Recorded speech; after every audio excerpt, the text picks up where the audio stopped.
मैं अमित कुमार शांति सागर classes YouTube channel पर आप सभी लोगों का स्वागत अभिनंदन करता हूं, सादर नमस्ते करता हूं। मैं आपकी तैयारी को एक अच्छे आयाम, एक अच्छी दिशा तक पहुंचाने के लिए एक छोटा सा प्रयास हमारी तरफ से किया जा रहा है, जिसमें आपको हिंदी तथा पर्यावरण की छोटी छोटी वीडियो अपलोड की जाएंगी, आप जिसके माध्यम से अपनी तैयारी को एक अच्छी दिशा दे सकते हैं, मेहनत कर सकते हैं। आपकी सफलता में ही हमारी सफलता है। ये कह लें कि आपकी प्रगति में ही हमारी प्रगति है। तो आप मेहनत करेंगे और हम आपके लिए ज़्यादा से ज़्यादा वीडियो अपलोड करने की कोशिश करेंगे। अच्छे टॉपिक के साथ आपसे लगातार आने वाले दिनों में मुखातिब होते रहेंगे और इस आशा और विश्वास के साथ हम आपसे जुड़े हुए हैं कि अगर हमारा वीडियो, हमारे द्वारा बनाया गया ये चैनल आपके लिए लाभकारी है, आपको ये अच्छा लगता है, तो आप इसे लाइक, शेयर और कमेंट करते रहें और ज़्यादा से ज़्यादा सब्सक्राइब कराएं। तो इस आशा और विश्वास के साथ आज हम हिंदी व्याकरण की शुरुआत आपके सामने कर रहे हैं। ये हमारे चैनल का पहला वीडियो है और जिसके माध्यम से हम आपसे जुड़ रहे हैं। और ये कह लें, अगर हम आपसे एक मुखातिब प्रश्न करना चाहें कि हम किस माध्यम से आपसे जुड़े हैं, ये कौन सा माध्यम है, कौन सा जरिया, इसकी इकाई क्या है, तो जाहिर सी बात है आपका उत्तर होगा सबसे मूल इकाई है भाषा। ये चैनल ना होता, ये कैमराज ना होते, ये फोटोग्राफी ना होती, ये स्टूडियो ना होता तो चल जाता, लेकिन अगर हमारी भाषा ना होती तो हमारा आपका संपर्क नहीं हो सकता था, ये संभव नहीं था। तो हम आज उसी भाषा की बात करेंगे, उसी पर चर्चा करेंगे, जिसके माध्यम से हम एक दूसरे से संपर्क में रहते हैं। तो आइए देखते हैं हिंदी व्याकरण की पहली टॉपिक, जिसे हम भाषा कहेंगे। हाँ, कुछ ज़रूरी पहलू आपको बता दें कि मैं वाइट बोर्ड पर जो लिखता रहूँगा आप उसे नोट करने का प्रयास करेंगे। एक नोटबुक ले लीजिए, एक पेन ले लीजिए, जिसके माध्यम से आप हमारे उदाहरण भी इम्पोर्टेंट होंगे, आप उन्हें भी लिखेंगे। ऐसा नहीं कि मैं जो बोल रहा हूँ बस उतना ही लिखना है, इससे काम नहीं चलेगा। ये मेरा आपसे मोस्टली रिक्वेस्ट है कि आप एक नोटबुक और एक पेन ज़रूर लिए रहें, ज़रूरी तथ्यों को नोट करें और जो चीज़ें आपको पहले से ही पता हैं या जिनके बारे में आपको बहुत ज़्यादा जानकारी है उनको छोड़ दें। तो आइए समझते हैं कि भाषा क्या है और यहाँ से हमारे कंपटीशन में किस तरीके से क्वेश्चन पूछे जाते हैं। इन सारे पहलुओं पर क्रमवार हम चर्चा करने वाले हैं और आप इसको बेहतर ढंग से सुनने का प्रयास करें, अच्छे ढंग से। मेरा मानना है कि समझी हुई चीज़ें हमारे साथ साथ चलती हैं और रटी हुई चीज़ें कुछ समय में मिट जाती हैं। ये बात विशेष ध्यान दें और अच्छे ढंग से इसको करने का प्रयास करें। तो हम शुरुआत करते हैं, भाषा किसे कहते हैं। पहली बात तो हम लोग किसी भी टॉपिक को पढ़ने से पहले उसके शब्दावली को जानना बेहद ज़रूरी होता है। तो अभी हमने बता भी दिया आपको कि भाषा अभिव्यक्ति का माध्यम है, संपर्क का पहला साधन है, विचारों का आदान प्रदान है। हमारे विचार आप तक पहुँचे, ये भाषा है। आपका संपर्क हमसे हो, ये भाषा है। तो भाषा अभिव्यक्ति का माध्यम है। आप चाहें तो लिखें और मेरा मानना है कि अगर ये आपको स्पष्ट दिखेगा तो ठीक है, और कहीं भी अगर वीडियो में कोई त्रुटि होगी तो आप उसे कमेंट बॉक्स में सूचित कर सकते हैं, बता सकते हैं। उस पर पूरा हमारा जोर रहेगा सुधार करने का, क्योंकि ये फर्स्ट वीडियो है चैनल का। आगे चल करके हम इस पर बहुत ज़्यादा अच्छा करने का प्रयास करेंगे और आज भी हम अच्छा करने का ही प्रयास कर रहे हैं आपके साथ। तो अभिव्यक्ति का माध्यम है भाषा, जाहिर सी बात है। अब मुझे लगता है मैं 10 बार अगर ये बात बोलूँ तो कोई भी ऐसा बच्चा नहीं होगा जिसे ये चीज़ याद ना हो जाए।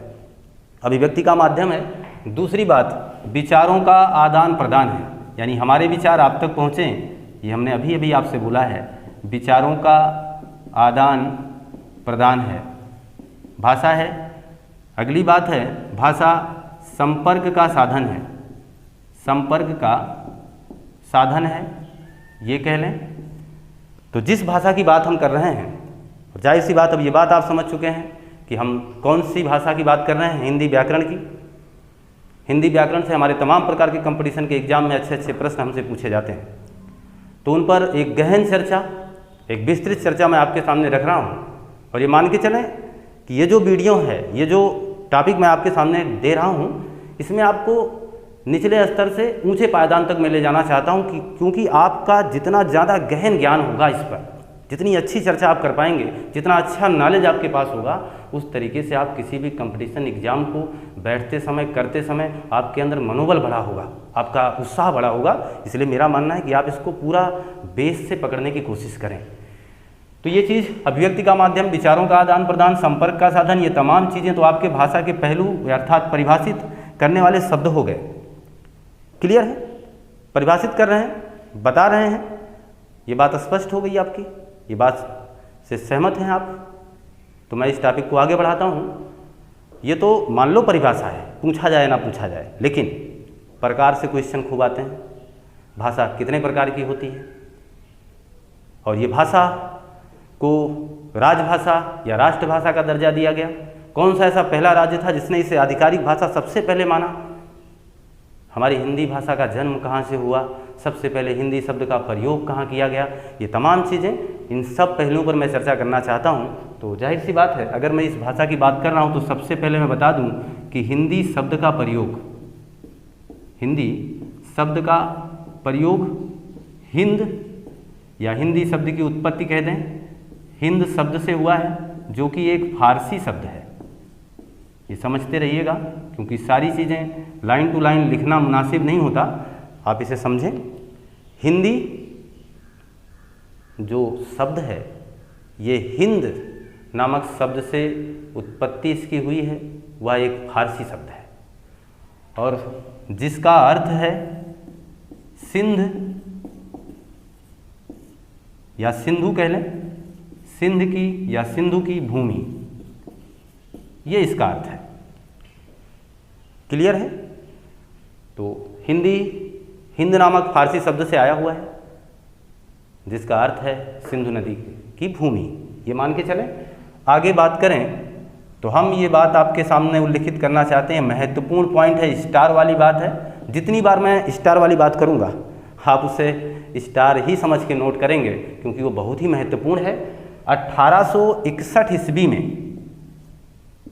बिहार, जो कि उत्तर प्रदेश का पड़ोसी राज्य है, परिचित हैं सभी, बिहार पहला राज्य था जिसने हिंदी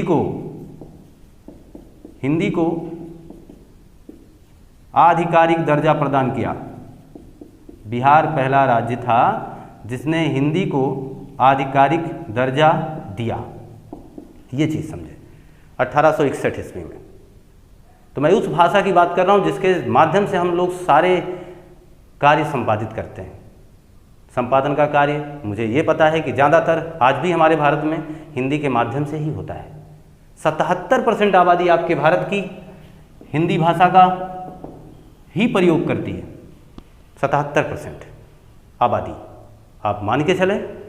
हाँ, एक बात मैं आपको और बता दूं, जो आपके जहन में बार बार आ रही होगी कि सर हिंदी ही क्यों, तो उसका भी कारण है। आइए समझते हैं। मैं एक डेट लिखूंगा और उस डेट के माध्यम से आपको काफ़ी बारीकियां और बड़े अच्छे क्वेश्चन आपको समझ में आने वाले हैं। 14 सितंबर 1949 देश हमारा आज़ाद हो चुका है, ये सबको पता है। 14 सितंबर, और आज़ादी के पहले ये मुनासिब भी नहीं था कि किसी भी भाषा को आप राजभाषा दे दें, क्योंकि उस समय अंग्रेज का शासन था, वो अपने हिसाब से चला रहे थे। तो समझिए, 14 सितंबर 1949 को आपकी हिंदी को राजभाषा का दर्जा दिया गया। ये समझिए, मोस्ट इम्पॉर्टेंट, हिंदी को राजभाषा कब माना गया? 14 सितंबर 1949 को। तब से लेकर आज तक हम और आप हर 14 सितंबर को हिंदी दिवस के रूप में मनाते हैं। ये बात क्लियर हो गई होगी। जब संविधान ने इसे दर्जा दिया तो जगह दिया होगा, वो बात याद रखें। अनुच्छेद कौन सा है ये? 343 343 अनुच्छेद में हिंदी को राजभाषा का दर्जा दिया गया। अनुसूची 8 में इसे शामिल किया गया है, ये बात याद रखेंगे आप। अनुसूची 8। हाँ, एक बात यहाँ से क्लियर होगी कि कितनी भाषाओं को हमारे संविधान में उल्लिखित किया गया। हिंदी को राजभाषा तो माना गया 1949 में। हमारे संविधान में कुल कितनी भाषाएं हैं या संवैधानिक भाषाएं कितनी हैं, तो ये बात ध्यान देना, संविधान में भाषा या संवैधानिक भाषा ये पूछा गया तो हमेशा देखो जवाब आपको देना है 22। अभी हाल फिलहाल टेट के बहुत से एग्ज़ाम हो रहे हैं, हुए भी हैं, पिछले एग्जामों में आप देख सकते हैं यहाँ से क्वेश्चन आए हैं। तो संविधान में भाषा 22 है और संवैधानिक बोली कितनी है, अगर ये बात की जाए तो आपका जवाब होगा 18। बड़ा कन्फ्यूजन है। अब मज़ेदार टॉपिक अब है, समझना अब आपको है बेहतर ये, क्योंकि अब आप फंसने वाले हैं, क्योंकि अब मैं आपसे वो सवाल करने वाला हूँ जिससे आपको लगेगा कि हाँ सचमुच कि हम कुछ पढ़ रहे हैं। क्योंकि अभी तो ये पूरा का पूरा बेस था। मैं चाहता हूँ कि मैं इसे मिटाऊंगा, इसके पहले आप इसको नोट कर लें, इसका स्क्रीनशॉट ले सकते हैं, तो स्क्रीनशॉट ले लीजिए। तो 14 सितंबर 1949, ये बात बोला हमने अभी, 14 सितंबर 1949, तो ये डेट आप याद रखें। इसमें अभी हमने जिक्र किया भाषा और बोली का। संवैधानिक भाषाएं 22, बोलियां हमारी 18। तो हमने ये कहा कि ये क्वेश्चन बड़ा इम्पोर्टेंट है, अच्छा बनेगा, ज़रा ध्यान देना। प्रश्न क्या है, ये चीज़ आप नोट भी कर सकते हैं। मथुरा की मातृभाषा, मथुरा की मातृभाषा क्या है? ये चीज़ है तो आपके देश का ही मथुरा, उत्तर प्रदेश का जिला। बेहतर है, विकल्प आपके सामने है। पहला ब्रजभाषा, दूसरा हिंदी, तीसरा मारवाड़ी और चौथा मगही। ये 4 विकल्प हैं। तो मथुरा की मातृभाषा आप क्या टिक करेंगे, ये एक सवाल है और ये मुझे लगता है कि आप कोशिश कर चुके होंगे, आप टिक कर चुके होंगे। तो मेरा अनुमान है कि अगर हम ये बात करें कि हमारी मातृभाषा क्या है, तो 100% हम सभी लोगों का उत्तर एक होता, हिंदी। जाहिर सी बात है, हमारी मातृभाषा हिंदी है, हमें इसका सम्मान करना चाहिए। हमें इसी के माध्यम से ही तो पूरी दुनिया में हमें सम्मान मिला हुआ है। तो मातृभाषा हिंदी है, तो इस हिसाब से तो मथुरा की भी मातृभाषा हिंदी होनी चाहिए, तो हिंदी ही टिक करना चाहिए। लेकिन ऐसा नहीं है। वही मैं आपको बताना चाहता था कि भाषा क्या है और बोली क्या है, क्योंकि 2 चीज़ें आपके सामने हैं। तो मैं एक बेहतर चीज़ आपके सामने रखूं कि जिस तरह गांव से कस्बा और कस्बे से शहर का विकास होता है, ये चीज़, गांव एक छोटी सी प्रक्रिया है और बड़ा हुआ तो कस्बा, और भी अच्छी व्यवस्थाएं हो गई तो शहर बन जाएगा। ये एक बेहतरीन सीक्वेंस होता है बढ़ने का, आपके लॉजिक है, ये चीज़ आप जान रहे होंगे। मैं ये बात बोलूं कि सबसे पहले अगर मैं इसी तरीके से सेट करना चाहूँ तो मुझे लगता है इसी ग्राफ से आप ये बातें आप समझ पाएंगे। बोली, उपभाषा और उपभाषा के बाद आगे भाषा। तो ये चीज़ समझें, बोली जो है ये भाषा का सबसे सूक्ष्म अंग है, सबसे छोटा अंग है। बोली किसे कहते हैं, ये बात आगे भी टॉपिक में हम करेंगे आपसे, बहरहाल अभी चर्चा कर दे रहा हूँ थोड़ा सा। बोली किसे कहते हैं, किसी भी क्षेत्र में, किसी परिवेश में, किसी एक निश्चित दायरे में बोली जाने वाली भाषा, जिसके माध्यम से हम जुड़ते हैं। जैसे अगर आप गांव के रहने वाले हैं तो मैं मानता हूं अपने परिवार के संपर्क में, अपने पड़ोसी के संपर्क में, अपने गांव वालों के संपर्क में, अपने बाजार के संपर्क में आप जिस भाषा का प्रयोग करते हैं, और जैसे ही आप किसी अच्छे स्थान पर पहुंचते हैं, किसी ऑफिशियल जगह पर आते हैं, तो वहाँ आपकी बोली चेंज हो जाती है और आप बार बार ये चीज़ सोचने के लिए मजबूर होते हैं कि हम सही कर रहे हैं कि नहीं कर रहे हैं। तो समझना जरा इस बात को। पॉइंट है ये कि बोली क्षेत्रीय रूप है, भाषा का क्षेत्रीय रूप क्या कहलाएगा? बोली। और जब इसी क्षेत्रीय रूप का थोड़ा सा विकास हो जाएगा वो कहलाएगा उपभाषा। जैसे पूर्वी हिंदी, पश्चिमी हिंदी, ऐसी उपभाषाएं आपने सुनी होगी एक आध बार। मैं ये मान के चलूँ कि आप थोड़ा बहुत तो जानते ही हैं। तो बोली जिनकी बात अभी हमने की कितनी थी? हमारे संविधान में कितनी बोलियां मानी गई, दर्जा मिली? 18 बोलियों को। ये 18 बोलियां मिलकर के कितनी उपभाषाएं बना देती हैं? 5, जिसमें पूर्वी हिंदी, पश्चिमी हिंदी, बिहारी हिंदी, राजस्थानी हिंदी, पहाड़ी हिंदी, ये 5 हैं। ये फिर आएगा, आगे की टॉपिक है, इसलिए मैं इस पर बहुत ज़्यादा चर्चा नहीं कर रहा हूँ अभी। लेकिन फिलहाल जाने, बोली 18, उपभाषा 5, और जो हमारी भाषा है जिसे हम मातृभाषा कहते हैं वो हमारी हिंदी है, और हिंदी भी शामिल है। और जब भाषाओं की बात आती है तो देखिए हमारा जवाब कितना आता है कि हमारे भारत में संविधान ने 22 भाषाओं को दर्जा प्रदान किया है। ठीक है, ये बात समझ में आ गई। अब समझना इस प्रश्न का उत्तर हम कैसे दे पाएंगे, सटीक उत्तर कैसे आ गया ये समझें। मातृभाषा आप किसे बोलेंगे? ऐसी भाषा जिससे सबसे पहले आपने संपर्क किया, ऐसी भाषा जिसके माध्यम से सबसे पहले आप समाज से जुड़े, अपनी माँ से जुड़े, अपने परिवार से जुड़े, वो भाषा मातृभाषा है। अर्थात जब आप जन्म लेते हैं तो जो सबसे पहली भाषा आपको मिलती है, जो सबसे पहली चीज़ आपको मिलती है वो भाषा है, वो बोली है, और वो बोली मातृभाषा होगी उस क्षेत्र की। अर्थात जब किसी राज्य की, किसी क्षेत्र की, किसी निश्चित दायरे की आपसे मातृभाषा पूछी जाए तो आप बताएंगे। तो इस तरीके से मथुरा की मातृभाषा क्या मानी जाएगी? फिर ब्रजभाषा। यहाँ ये विकल्प सही माना जाएगा, समझें जरा। अगर हम बात करें हमारे उत्तर प्रदेश की मातृभाषा क्या होगी फिर उस तरीके से, तो अवधी। मगही कहाँ की है?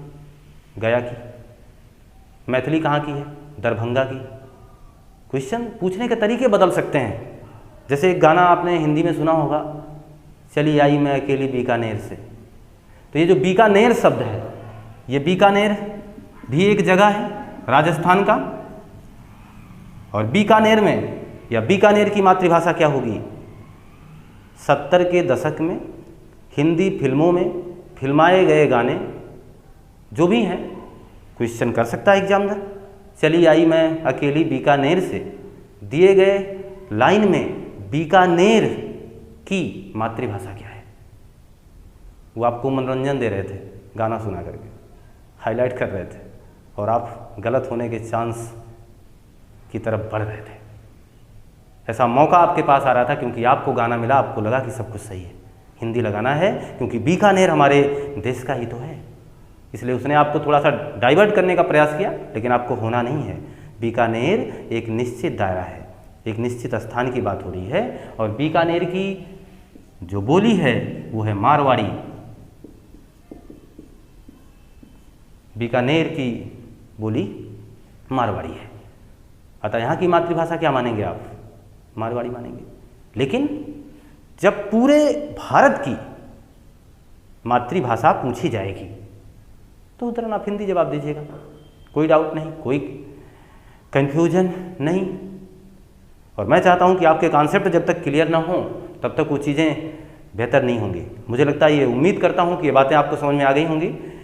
मैं केवल इतना ही बोला हूं कि भाषा विस्तृत है, बोली का एक दायरा होता है, और समझ लें। यही बता देना चाहता हूं, अगर ये मैं बात करूं कि भाषा देखो नियमों की मोहताज होती है, नियमों की मोहताज है। ये चीज़ आप नोट कर लें हमारे साथ, क्योंकि नोट करेंगे तो बेहतर होगा। बाद में आप इसका स्क्रीनशॉट भी रख सकते हैं आपके अपने पास, और उससे अपनी नोटबुक में बाद में उतार सकते हैं, कोई बात नहीं। लेकिन फिर भी आप इस समय जुड़े हैं तो नोट करते रहेंगे तो ऐसा लगेगा कि आप पढ़ाई कर रहे हैं, नहीं तो आपका ध्यान इधर उधर होता रहेगा। समझें? तो नियमों की मोहताज नहीं होती भाषा। नियमों की मोहताज है भाषा, जबकि बोली नियमों की मोहताज नहीं होती। ये तो आपको अपने बचपन से ही याद आ गया होगा।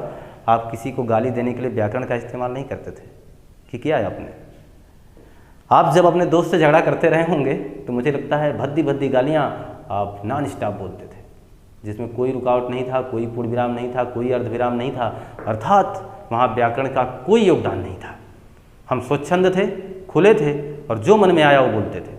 वो हमारी बोली थी और वो बोली नियमों की मोहताज नहीं है। लेकिन आज हम जिस भाषा से आपसे संपर्क कर रहे हैं ये नियमों की मोहताज है।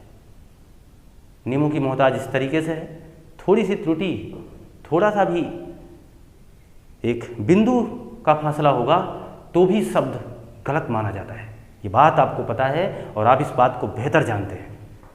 तो इसलिए आप ये समझ पाए होंगे कि भाषा नियमों की मोहताज है, जबकि बोली नियमों की मोहताज नहीं है। ये बात अगर आप नोट कर चुके हैं तो थोड़ा सा हम आगे बढ़ें। आगे बढ़ने का मतलब थोड़ी सी बात और बता दें आपको कि नियमों की मोहताज नहीं और ये नियमों की मोहताज है। जो नियमों की मोहताज है उन्हें किसकी ज़रूरत है? व्याकरण की। और जो नियमों की मोहताज नहीं है उन्हें किसकी ज़रूरत नहीं है? व्याकरण की। यानी बोली को व्याकरण की आवश्यकता नहीं है और भाषा को कंपलसरी, बहुत ही ज़्यादा आवश्यकता है। तो ये बात क्लियर हो चुकी होगी कि भाषा नियमों की मोहताज है, व्याकरण की आवश्यकता इसे है, जबकि हमारी बोली को ऐसा नहीं है। तो फिर से सुन लें आप, 22 भाषाएं, 18 बोलियां, 5 उपभाषाएं हैं। हर क्षेत्र की अलग अलग बोलियां होती हैं। जब वो विस्तृत दायरे में बोली जाने लगती हैं तो वो उपभाषाएं बन जाती हैं और जब वो उपभाषा काफ़ी ज़्यादा लोगों के द्वारा स्वीकार कर ली जाती है तो वो भाषा बन जाती है। 77% आबादी हिंदी बोलती है, बात मैंने पहले बोला आपको। और शुरुआत में हम आकर के आपसे बोले कि आपका स्वागत है शांति सागर क्लासेज में, ये बात हमने बोला और हमने आपसे कहा कि लाइक और शेयर करें, सब्सक्राइब करें। ऐसा इसलिए कहा क्योंकि आपकी सफलता से ही तो हमारी सफलता है, क्योंकि आपका मोटिवेशन हम कर रहे हैं और हमारा मोटिवेशन आप करेंगे।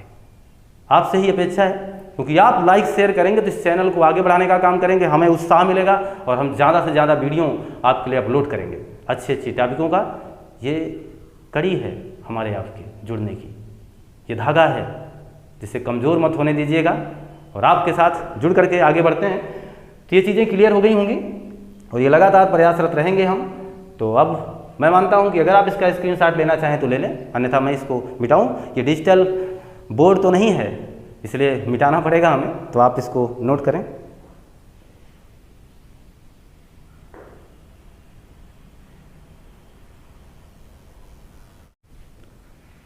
तो Mauritius, Guyana, Suriname, Tobago, Nepal, ये भी ऐसे देश हैं जहाँ पर हिंदी बहुतायत मात्रा में बोली जाती है। 77% आबादी तो आपके भारत की बोलती है, राजभाषा का दर्जा ले चुकी है। लेकिन साथ साथ देखो एग्जाम में आ भी चुका है कि हिंदी भाषी देश कौन सा है, तो उसमें सबसे पहला नाम है मॉरिशस। मॉरिशस पहला नाम है। दूसरा आप इसमें याद कर सकते हैं Fiji, Suriname, Tobago, Mauritius, Fiji, Suriname, Tobago, या और आपका पड़ोसी नेपाल, यहाँ भी हिंदी बोली जाती है। तो अक्सर पूछा जाता है निम्नलिखित में से कौन सा ऐसा देश है जहाँ हिंदी बोली जाती है, तो इन्हें भी याद रखेंगे। टेट में आया हुआ क्वेश्चन है ये मॉरिशस तो आता है, ये बात जरूर ध्यान दें, कंपटीशन में पूछा जाता है। ये मैंने बता दिया कि हिंदी भाषी देश हैं ये, यहाँ भी हिंदी बोली जाती है। ऐसा नहीं कि मैं ये कह रहा हूँ कि सारी हिंदी बोली जाती है, यानी हिंदी भाषी देश हैं, यहाँ भी हिंदी बहुतायत मात्रा में बोली जाती है। ये बात समझना है आपको, ये चीज़ बताना चाहता था मैं आपको। अगर ये बातें क्लियर हैं आपको तो मैं अब आगे बढ़ने का प्रयास करता हूँ, आगे बढ़ता हूँ और अब सीधी टॉपिक आपको ले चलते हैं हम भाषा के प्रकार। भाषा की बात हुई, बोली की बात हुई, अब हम बात करेंगे भाषा के प्रकार। तो ये बात आप ध्यान दें। थोड़ा सा मैं इस चीज़ को मिटा देना चाहता हूँ, अगर आप ये नोट कर चुके हों तो आप इसे नोट कर लें, फिर मैं मिटाऊँ, क्योंकि ये ज़रूरी है। और अब मैं इसे मिटा दे रहा हूँ, फिर आप देखिएगा कि भाषा के प्रकार कितने हैं। ये बात अक्सर एग्जाम में इसी तरीके क्वेश्चन आ जाते हैं, भाषा के प्रकार कितने हैं, तो आप बताना जरा। भाषा के प्रकार 3 हैं, लेकिन जब वो कहेगा मुख्य प्रकार कितने हैं, तो ये बात ध्यान देना, आप उत्तर बदल जाएगा भैया। मुख्य प्रकार हो जाएंगे 2, और जब वो पूछेगा व्यवहारिक प्रकार कितने हैं, ये आपको नया लगेगा, लेकिन है व्यवहारिक प्रकार कितने हैं तो 2। भाषा के प्रकार 3, मुख्य प्रकार 2, और व्यवहारिक प्रकार भी 2 होते हैं। तो 2 प्रकार, भाषा के प्रकार 2, मुख्य प्रकार 2, व्यवहारिक प्रकार 2। ये बात क्लियर हो गई। हम इनके नाम लिख देते हैं, और बहुत ही आसान। अब आपको ये टॉपिक बिल्कुल आसान लगने लगी होगी कि वो ये तो बड़ा आसान है। लिखित भाषा, दूसरी है मौखिक भाषा, और तीसरी है सांकेतिक भाषा। ये जरा समझ लें, क्योंकि यहाँ से जो प्रश्न आते हैं अक्सर कंफ्यूज करने वाले होते हैं। लिखित, मौखिक, सांकेतिक, ये तीनों उत्तर किसके हैं? इसके, यानी भाषा के प्रकार के। भाषा के प्रकार 3, लिखित भाषा, मौखिक भाषा, सांकेतिक भाषा। ये बात स्पष्ट हुई? तो बिल्कुल आसान है, लेकिन एक बात समझना है हम लोगों को कि अच्छा ये क्वेश्चन कैसे पूछेंगे, जवाब कैसे देंगे हम, ये बेहतर है। ये बात जानकारी के लिए बहुत ही ज़रूरी है। लिखित भाषा में देखना जरा क्वेश्चन कैसे आता है। अगर मैं इसकी परिभाषा जानना चाहूँ तो बड़ा आसान है। ऐसी भाषा जो लिखी हुई समझ में आ जाए, लिखित है। जो मौखिक समझ में आ जाए, अभी देख लो हम कैसे आपके सामने मुखातिब हैं, किस भाषा के साथ जुड़े हैं आपके साथ। मौखिक, लिखित, सांकेतिक, ये तीनों प्रयोग में ला रहे हैं हम। हमने कई बार आपको इस तरीके से इशारा दिए, कई बार हमने आपको संकेत दिया, और कई बार हमने लिखा, और बहुतों बार हम शब्दों के माध्यम से बोल ही रहे हैं। तो लिखित, मौखिक, सांकेतिक, ये तीनों तो हम प्रयोग में ला रहे हैं। देखना जरा, अगर मैं कुछ ना बोलूं, ये लिखी हुई चीज़ें आप देख करके समझें तो लिखित भाषा है, और मैं कुछ ना लिखूं, केवल बोलता जाऊं, तो ये मौखिक है। मैं कुछ ना लिखूं, मैं कुछ ना बोलूं, केवल इशारों में बात करूं, तो मामला सांकेतिक है। आसान है, लेकिन क्वेश्चन देखना जरा किस तरीके से पूछेगा। क्वेश्चन हमारा है, पत्र किस भाषा के अंतर्गत आएगा, ये जरा देना। पत्र, तो आपको वो दिन याद आते होंगे, अब तो है नहीं पत्रों का ज़माना। अगर इसमें कोई 32, 33, 34 साल का बैठा है और वो सामान्य बचपन जिया हो, सामान्य बचपन का मेरा मतलब है कि गांव देहात में, क्योंकि वहाँ सामान्य बचपन गुजरता है, शहरों में सामान्य बचपन नहीं होता है। सामान्य बचपन गुजरा हो तो उस समय चिट्ठी पत्री के बड़े ज़माने थे। एक दौर था, लोगों के पास ये मोबाइल नहीं थी, ये ज़माना नहीं था, ये कल्चर नहीं था, पत्र ही थे, चिट्ठी ही थे। वहाँ अच्छे अच्छे शब्दों को लिखा जाता था, वो ट्रांसफ़र किए जाते थे, उसके जवाब आने में महीनों लग जाते, तो जाने दीजिए ज़माना था वो। बहरहाल हमारा कहना क्या है कि ये पत्र किस भाषा के अंतर्गत आएगा। तो बिल्कुल ये पत्र आप किसी के पास ट्रांसफ़र करेंगे, लेने वाला व्यक्ति उसे पढ़ेगा, और आपके दिमाग में ये बात आ सकती है सर वो ज़ोर ज़ोर से पढ़े तब, लेकिन वो गलत है। मायावती जी, तमाम नेता, तमाम लोग आपने देखे होंगे भाषण देते हैं, मैंने देखा है कि लिखा हुआ पढ़ते हैं, लेकिन वो गलत है। भाषण देने का मतलब बिल्कुल लिखा हुआ नहीं होना चाहिए, लिखा हुआ नहीं होना चाहिए, ये कतई गलत माना जाता है। तो ये चीज़, पत्र जो है, पढ़ तो आप ज़ोर ज़ोर से सकते हैं, लेकिन पढ़ना कैसे आपको है? मन में, अर्थात वो बाहर ना आए। तो इस हिसाब से पत्र लिखित भाषा हुआ कि नहीं हुआ? हुआ। अगर हम आपसे कहें भाषण किस भाषा के अंतर्गत आएगा, भाषण, तो लिख तो मैं रहा हूँ नीचे, क्योंकि आपको समझाना चाहता हूँ, आपसे क्वेश्चन करने का मेरा कोई इरादा नहीं है, और अभी मैं समझा रहा हूँ, क्वेश्चन प्रक्रिया किसी अलग दिन होगी। भाषण किस भाषा के अंतर्गत आएगा? तो अभी मैंने जिक्र किया कि बहुत लोग भाषण ऐसा देते हैं कि वो देख देख करके पढ़ते हैं, तमाम लोग, क्योंकि उनके पास उतना वक्त नहीं होता कि उन्हें जितना बोलना है वो याद करके जाएं। बिल्कुल वो भी एक दायरा है, क्योंकि प्रचार के दौरान लोग जो भी भाषण देते हैं तो ज़्यादातर लोग, मैं किसी पर्सनल व्यक्ति की बात नहीं करूं, तो ज़्यादातर लोग ये काम करते हैं। तो भाषण देना मौखिक है, क्योंकि इसमें लिखा हुआ पढ़ेंगे तो वो अनुचित है। तो भाषण देना मौखिक है, गीत गाना मौखिक है, गीत भी मौखिक है, भाषण मौखिक है तो गीत मौखिक है। पत्र लिखित है तो किताब भी लिखित है, ये ध्यान दें, पत्र लिखित है तो किताब भी लिखित है। ये चीज़, ये व्हाइट बोर्ड जिसके माध्यम से मैं आपको समझा रहा हूँ, यह भी लिखित है, क्योंकि इस पे मौके पे मैं लिख रहा हूँ, आप इसे लिखा हुआ समझेंगे। सांकेतिक भाषा में समझना जरा, बहुत बार आप ये प्रयोग पाएंगे, दायां बायां, आगे पीछे, ऊपर नीचे, ये सब तो संकेत है, ये सब तो इशारे हैं, बताइए सांकेतिक है। जान रहे हैं हम बहुत पहले से, बहुत ज़्यादा ये बड़ी टॉपिक तो नहीं है, लेकिन फिर भी चर्चा बनी रहे। आगे देखिएगा, प्लस माइनस गुणा, ये चीज़ जो हम लोग मल्टीप्लाई वगैरह जो भी ये निशान पाते हैं, जो भी संकेत हम रोडों पर पाते हैं, इस तरीके के सिग्नल बने होते हैं, निशान बने होते हैं, जो भी एरो का निशान होता है, ये सब क्या है? संकेत है, सब सांकेतिक भाषा है। जरा समझें, प्लस लगा है, संकेत मिला ना आपको जोड़ना है, माइनस लगा है, संकेत मिला ना आपको घटाना है। ये निशान देखा आपने, तुरंत आप पहाड़ा पढ़ना शुरू कर देते हैं, इसका मतलब ये पता है, ये इशारे दे रहे हैं, ये संकेत कर रहे हैं, तब तो सांकेतिक हुए ना। ये क्लियर है? अब यहाँ से देखिए, अगर ये बात आपको क्लियर होगी, मुझे लगता है यहाँ पर बैठे हुए समस्त बच्चे जो भी इस वीडियो को देख रहे होंगे, उन्हें बात समझ में आ चुकी होगी। लेकिन हमारा यहीं से क्वेश्चन, आपके समझे हुए प्रश्न पर ही क्वेश्चन है। लिखा जाता है 3 + 4 = 8, ये लिख दिया गया। ज़्यादातर लोग सोच रहे होंगे कि सर ने गलत लिख दिया। गलत नहीं लिख दिया। ये मेरा प्रश्न है आपसे कि ये किस भाषा के अंतर्गत आएगा ये चीज़, इसलिए तो पूछा।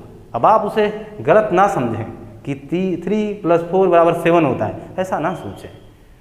हम आपको मैथ नहीं पढ़ा रहे, आपसे कुछ और पूछ रहे हैं। आप बताएं, 3 + 4 = 8 लिखित है कि मौखिक है कि सांकेतिक है? तो मेरा मानना है कि ज़्यादातर लोग इसको क्या बता रहे होंगे? लिखित, लिखा हुआ है, लिखित है, लिखा हुआ है। क्लियर है ना भाई? लिखित है तो लिखा हुआ है, और लिखा हुआ समझ रहे हैं, ये 3 है, ये प्लस का निशान है, ये 4 है, ये 8 है, बिल्कुल। तो हम इसे लिखित भाषा मान लेंगे। क्लियर है? दूसरा क्वेश्चन देखेंगे, 3 + 4 = क्या लिख दिया गया है? 7। ये कौन सी भाषा है? क्या फिर से ये लिखित भाषा है या कुछ परिवर्तन कर दिया हमने? अब की बार सही लिखा है, 3 + 4 = 8, वो लिखित भाषा में था। क्यों? समझें, 3 + 4 = 7 ये लिखित भाषा में नहीं है, ये सांकेतिक है। ये समझे मसला। मसला क्या है? 3 + 4 यानी 3 + 4 = 8 नहीं होता है, = 7 होता है। इसका मतलब साफ है, आपने किसका औचित्य नहीं समझा, किसका उपयोग इस लिखी हुई लाइन में नहीं किया गया। तो वो निशान था कौन सा? धन। इसका उपयोग आपने नहीं किया, और जब आपने उसका उपयोग नहीं किया तो मैं उसे आपको सांकेतिक नहीं कहने दूंगा। ये बात क्लियर मान लीजिए। मैं आपको अब सांकेतिक से हटाने का प्रयास करूंगा। लेकिन दूसरी लाइन में देखें, 3 + 4 = 7 लिखा हमने, और अब की बार प्रयोग किया हमने, और अब की बार मैं आपको ये बात मानने के लिए ज़रूर फोकस करूंगा, जोर दूंगा कि इस बात को ध्यान दें कि ये जो प्लस है, इसका इशारा इस वाक्य ने समझा, इस लाइन ने समझा, और 7 लिख दिया। अतः अब ये मतलब समझ में आ गया, इसलिए मैंने इसे सांकेतिक कहा। क्लियर है ना? अब डाउट क्लियर है? यानी संकेत का मसला लिया जाएगा तो सांकेतिक होगा, चाहे जितना प्लस लगा लो भैया, चाहे जितना माइनस लगा लो आप, लेकिन उसका मतलब ही नहीं लोगे तो फिर वो सांकेतिक नहीं है, वो लिखित भाषा के अंतर्गत ही आएगा। क्लियर होगी बात? मुझे लगता है ये बात आपको अब अच्छे से समझ में आ गई होगी। लिखित किसे कहेंगे, मौखिक किसे कहेंगे, सांकेतिक किसे कहते हैं। चलिए कोई बात नहीं, लगे हाथ यहीं बता देता हूँ कि मुख्य प्रकार केवल लिखित और मौखिक ही माने जाते हैं। मुख्य प्रकार केवल लिखित और मौखिक ही माने जाते हैं। भाषा शिक्षण पद्धति में आप पढ़ते होंगे कि एक शुद्ध शिक्षण शैली क्या होगी, किस भाषा पर आधारित होगी। तो शुद्ध शिक्षण शैली लिखित, मौखिक, सांकेतिक तीनों होनी चाहिए। जो आपके सामने है, लिखित भी है, मौखिक भी है, सांकेतिक भी है। प्रकार तीन है, मुख्य प्रकार दो हैं, लिखित और मौखिक। ये चीज़ ध्यान दें, इसे नोट कर लें। लिखित भाषा में पत्र किताब, मौखिक भाषा में भाषण गीत, सांकेतिक में ये जो चिन्ह हैं ये सांकेतिक हैं। लेकिन ये बात जरूर ध्यान रखें, इनका मतलब लिया जाना चाहिए तब सांकेतिक होंगे। मतलब नहीं ले रहे हैं आप तो ये सांकेतिक नहीं होंगे। क्लियर है बात? अगर ये बात क्लियर है तो मैं आपके एक छोटा सा प्रकार और इसमें है, मैं इसे मिटा देता हूँ और यही थोड़ा सा मैं आपको और बताने का कोशिश करूँ, बस जरा सा है। व्यवहारिक प्रकार, जो व्यवहारिक प्रकार है ये दो होते हैं। अच्छा, एक बात और, बड़ा अच्छा सा प्रश्न हमें याद आ गया, आपकी रोचकता को बढ़ा देते हैं, आपकी थोड़ी सी परीक्षा लेते हैं, जरा समझें। एक शब्द मैं लिख रहा हूँ जिसे कहते हैं संस्कृति। हो सकता है कुछ लोग बेहतर समझ पा गए होंगे। एक शब्द मैं लिख रहा हूँ और लिखूंगा नहीं, उसको बोल देता हूँ, व्रत। सावन चल रहा है, काफ़ी लोग, काफ़ी महिलाएं, ज़्यादातर महिलाएं, पुरुषों में ये कम है, ये दायरा कम है। महिलाएं ज़्यादातर, और पुरुष तो वो कांवर उठा लेते हैं ज़्यादातर, वो तो निकल गए होंगे, वो अपने सफ़र पे होंगे। लेकिन जो महिलाएं घर पे हैं वो ज़्यादातर उपवास अर्थात व्रत रखती हैं। वो भी कब? सोमवार को। बड़ी बेहतर बात है, ये बात समझें। अगर मैं आपसे ये बात केवल पूछ लूँ कि व्रत, यही व्रत जिसे आप उपवास कहते हैं, ये किस भाषा के अंतर्गत आएगा, ये बड़ी बेहतर बात है। व्रत, अगर आपने पूरी क्लास को मनोवेग से देखा है, एकदम अच्छे ढंग से समझने का प्रयास किया है, जिसका जवाब आपको देना चाहिए। व्रत किस भाषा के अंतर्गत आएगा, लिखित के कि मौखिक के या सांकेतिक के? तो समझे, मेरा बिल्कुल उद्देश्य नहीं है कि मैं आपसे आज क्वेश्चन करूं। मेरा उद्देश्य मात्र आपको समझाना है, आप तक पहुंचाना है ये बातें। व्रत वाकई में एकदम झटका सा आपको लगेगा ये सांकेतिक है। ऐसा क्यों? ऐसा इसलिए क्योंकि आप जो व्रत थे उसका उद्देश्य ये बिल्कुल नहीं था कि आप खाना नहीं खाएंगे, कि इसीलिए ऐसा काम किया गया।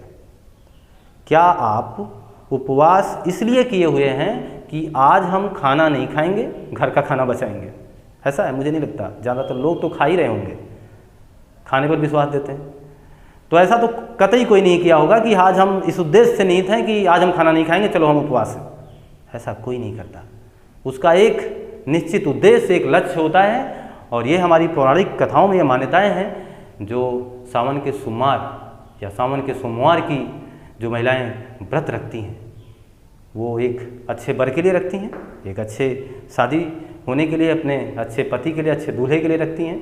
ये बात क्लियर है। इसका मतलब व्रत का उद्देश्य उपवास नहीं था, खाना ही नहीं था, व्रत का उद्देश्य कहीं और था। तो इसका मतलब वो इशारा कर रहा था, वो संकेत कर रहा था, इसलिए सांकेतिक हुआ। ये बात स्पष्ट है कि नहीं स्पष्ट है? क्लियर है, क्योंकि उसका उद्देश्य उपवास नहीं था कि हम खाना नहीं खाएंगे चलो व्रत हो गया। ऐसा नहीं है। आप किसी भी व्रत को धारण करते हैं, किसी भी व्रत को लेते हैं, तो उसका एक उद्देश्य आप बना के चलते हैं कि मैं इसको करूँगी या इसको करूँगा तो मुझे ये बेनिफिट होगा। ये चीज़ क्लियर है? आगे देखें, संस्कृति किस भाषा के अंतर्गत आएगी? नोट कर लीजिएगा, संस्कृति भी सांकेतिक है। संस्कृति का मतलब कल्चर, वो संस्कृति जो थोड़े थोड़े स्थानों पे बदल जाती है। हमारे भारत में सबसे ज़्यादा संस्कृति है, सबसे ज़्यादा। हर जगह, हर राज्य की संस्कृति अलग है, हर जगह की कल्चर अलग है। आप सोच रहे होंगे सर ये कैसे सांकेतिक हो गया? फिर कल्चर सांकेतिक कैसे है? ये बात आपके दिमाग में आ रही होगी। कोई बात नहीं, इसका भी डाउट क्लियर कर देते हैं। मैं मान के चलें और एक दिल्ली का लड़का हो और लड़की हो बिहार की, कल्चर बहुत परिवर्तित है। दिल्ली का लड़का हो, लड़की हो बिहार की, दोनों की हो जाए शादी, शादी हो जाएगी, लड़की जाएगी दिल्ली ससुराल। क्लियर है? तो सब जानते हैं। लेकिन हाँ, फिर मायके भी आएगी और कभी ऐसा भी अवसर आएगा उस जोड़े के लिए, उस दिल्ली वाले लड़के के लिए, कि वो भी कहाँ आएगा, बिहार। और जब ये बिहार आएगा तो कहाँ आ रहा होगा, अपनी ससुराल। दिल्ली का लड़का जब अपने ससुराल आकर के किसी दिन ठहरेगा तो इसकी सालियों के भद्दे भद्दे मजाक इसके कल्चर को दिखा देंगे। और यहाँ के जो रहन सहन है, यहाँ इनका जो साला होगा, अर्थात इनका जो साला होगा उसकी भी तो शादी होगी, अगर उसकी भी शादी हुई है, उसका कोई भाई है तो वो उसकी भाभी होगी। और यहाँ भाभी देवर का मजाक भी बहुत ही भयानक होता है, जबकि दिल्ली में ऐसा नहीं है। और दिल्ली वाला पति इस बात को देख करके काफ़ी ज़्यादा घबरा जाएगा कि सोचो जरा, दिल्ली के जो पति है उसके साथ उसका भाई उसके बीवी के साथ इस तरीके से मजाक करे तो मुझे लगता है वो बर्दाश्त नहीं कर पाएगा। जबकि बिहार में ये कल्चर है, उत्तर प्रदेश में ये कल्चर है, यहाँ है, यहाँ देवर भाभी के साथ मजाक भी करते हैं। तो ये संकेत लेकर के वो जाएगा और ये सोचेगा कि ये मामला यहाँ का इतना ज़्यादा अंतर है। तो संस्कृति हमेशा आपको कुछ ना कुछ सिखाएगी। आप मान के चलें, आप हरियाणा चले जाएं, मैं ये दायरा बता रहा हूँ, ये आपके देश की परंपरा है। आप हरियाणा जाएंगे, वहाँ के जो भाभी हैं, यानी वहाँ की जो भाभी होगी वो माँ के समान, अर्थात वहाँ पर वहाँ के देवर को भाभी का पैर छूता हुआ पाएंगे आप। बेहतर है, हर जगह की संस्कृतियाँ अलग है। मैं ये नहीं कहता कि बिहार की गलत है, उत्तर प्रदेश की गलत है, यहाँ की परंपरा है, यहाँ के रगों में प्रेम बसता है, तो बेहतर है अपनी अपनी परंपरा। लेकिन मेरा मानना केवल बस इतना था कि संस्कृति जो होती है वो भी सांकेतिक होती है। ये उदाहरण आपके सामने है कि ये दिल्ली वाला लड़का बिहार से बहुत कुछ सीख करके आएगा और अपनी पत्नी को उस तरीके के आयाम में देख करके उसे बताएगा कि ऐसे यहाँ कैसे रहा जाता था, किस तरीके से तुम्हारा जीवन था, वो सोच में पड़ जाएगा। ये बेहतरीन चीज़ें हैं। तो अब हम बात कर लें, अगर ये बात आपको क्लियर होगी तो वहाँ नोट कर लीजिएगा, सांकेतिक में संस्कृति और व्रत भी कैसी भाषा है, सांकेतिक भाषा के अंतर्गत ही आएंगे। लास्ट व्यवहारिक दो प्रकार की, और ये दो बिल्कुल आपको आसानी से समझ में आ जाएंगे। एक होता है सीधी भाषा या सीधा कथन, कथन के लिए भी यही होगा, और एक होगा टेढ़ी भाषा या टेढ़ा कथन। ये चीज़ समझें। सीधी भाषा में किसी से बात करेंगे तो मुझे लगता है बेहतर तरीके से समझ पाएगा। टेढ़ी भाषा में किसी से बात करेंगे तो वो थोड़ा सा समझने में उसे दिक्कत होगी। ये बात क्लियर है, समझने में दिक्कत होगी, लेकिन मज़ा किस में आएगा, रोचकता किस में होती है। बात समझ लें हम कि व्यवहारिक रूप से भाषा दो प्रकार की, एक सीधी एक टेढ़ी। जो टेढ़ी भाषा है, यहाँ एक पॉइंट आप याद रखेंगे, ये चमत्कारिक होती है। चमत्कारिक का मतलब आकर्षक होती है, ये चीज़ ध्यान दें। जैसे समझना जरा, और टेढ़ी भाषा थोड़ा देर में समझ में आती है लेकिन आकर्षक होगी, आपको आकर्षित करेगी अपने तरफ, लुभावनी होगी। जैसे उदाहरण के माध्यम से समझें आप। जैसे अगर मैं आपसे कहूँ कि आप हमें याद करते हैं तो आपका जवाब होगा हाँ या ना, और जब आप हाँ या ना कहोगे तो हम समझ जाएंगे। सीधी भाषा है ना, आप हमें याद करते हैं, हाँ या ना। अब जरा आप पूछें हमसे कि क्या आप हमें याद करते हैं, और हम आपको जवाब दें, आपके ख्याल तो हमारे सांसों के साथ चलते हैं। अब जरा बताना, हम याद कहाँ नहीं करते हैं। तो बात तो वही हुई, आपको सीधा कहना चाहिए था याद करते हैं कि नहीं करते हैं, लेकिन इस वाक्य को उसने इतना बढ़ा दिया कि कह दिया आपके ख्याल हमारे सांसों के साथ चलते हैं। और आप जरा बताना, हम याद कहाँ नहीं करते हैं। तो इसका मतलब वो सांसों के साथ चलते हैं, इसका मतलब जब तक सांसें हैं तब तो याद करता है। इसका मतलब चीज़ें बड़ी हो गई। अब आपको ये आकर्षित कर गई, ये वाक्य आपको आकर्षित करा, ये शब्द आपको आकर्षित करने लगा होगा, क्योंकि वहाँ सीधी बात थी, आप हमें याद करते कि नहीं याद करते। एक राजकुमार, ऐसे समझ लो, एक राजकुमार ने दूसरी राजकुमारी से कहा, कहीं का राजकुमार हो, वो राजकुमारी से बोला कि मैं आपसे बहुत प्यार करता हूँ, मैं आपसे शादी करना चाहता हूँ। तो मुझे लगता है तो सिंपल है, सीधा है। राजकुमारी भी ये बात जानती रही होंगी कि ये प्यार करता है, शादी करेगा, ये शादी करते हैं, प्यार करेंगे, ये सारी चीज़ें, सीधा वाक्य था।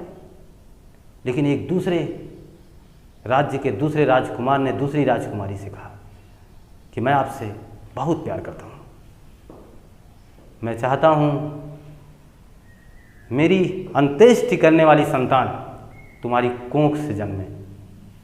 अब बताओ जरा, बात तो वही है, फिर तो इसे शादी करनी ही पड़ेगी ना। लेकिन अब ये वाक्य उस वाक्य से कहीं ज़्यादा टेढ़ा है, कहीं ज़्यादा टेढ़ा है। जैसे मैं कह दूं कि किसी भी व्यक्ति को खो देने से उसकी भरपाई नहीं होती है, ये सबको पता है। कुछ भी खो जाए उसकी भरपाई नहीं कर पाओगे आप। लेकिन उसी वाक्य को कुछ अलग तरीके से कह दूं कि एक व्यक्ति के चले जाने से जिया तो जा सकता है, बढ़ा तो जा सकता है, चला तो जा सकता है, लेकिन उसके खालीपन को आप कभी भर नहीं पाएंगे। ये चीज़ें, तो ये थोड़ा सा वाक्य टेढ़ा है। तो जो कथन टेढ़े होते हैं, आकर्षक होते हैं, चमत्कारिक होते हैं, ये इतनी चीज़ें। तो अब आज हमने आपको ये सारी चीज़ें बता दी कि सीधी भाषा कौन सी है, टेढ़ी भाषा कौन सी है। यहाँ तो बस सुनना ही था, कुछ करना नहीं। बस जान लीजिए कि टेढ़ी भाषा चमत्कारिक होती है, सीधी भाषा चमत्कारिक नहीं होती, उतनी आकर्षक नहीं होती है। तो आज हमने देखा कि हम लोगों ने भाषा से शुरुआत की और हमने आपसे कहा कि भाषा के प्रकार कितने हैं, 3 मुख्य प्रकार कितने हैं, 2। सबसे पहले किस राज्य ने इसे संवैधानिक दर्जा प्रदान किया? बिहार ने 1861 ईस्वी में। राजभाषा हिंदी को कब बनाया गया? 14 सितंबर 1949 को। हमेशा आज भी हिंदी दिवस के रूप में 14 सितंबर को मनाया जाता है, हिंदी दिवस। ये बात बोली गई, ये चीज़ हम लोग पढ़ के अभी वापस आ रहे हैं। अनुसूची संख्या 8, भाषा का जिक्र। कितनी भाषाएं? 22। कितनी बोलियां? 8। कितनी उपभाषाएं? 5। भाषा के मुख्य प्रकार कितने? 2। भाषा के प्रकार कितने? 3। गीत किस भाषा के अंतर्गत आएगा? मौखिक। ये सारी बातें अभी हुआ, ये सारी चीज़ें हम लोग जान चुके हैं।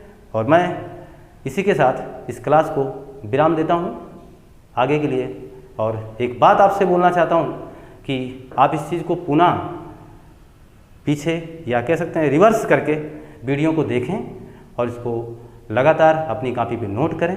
और अगर ये वीडियो आपको बेहतर, आपको अच्छे आयाम तक ले जाए, आपको सफलता की सीढ़ी तक ले जाए, तो ये मेरा उद्देश्य है। और मैं चाहता हूँ कि आप इसको ज़्यादा से ज़्यादा लाइक, शेयर और सब्सक्राइब करना ना भूलें। तब तक के लिए नमस्कार।